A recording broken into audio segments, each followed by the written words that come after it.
אלפא, אני חייב אותך דחוף. תספר הכל שאתה אוהב כיפות. אתה צדיק, נכון אלפא? הנה, כאן הכלב שלי צדיק. הכלב שלי מנסה להיות גם פרקוריסט. הכלב שלי גם חמוד. וגם טיפה מטומטם.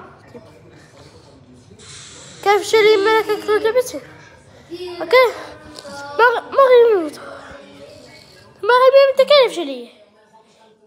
סוכנים אותו עוד פעם. הכלב עושה. מה אלפא עושה? אלפא מסתכל ישר.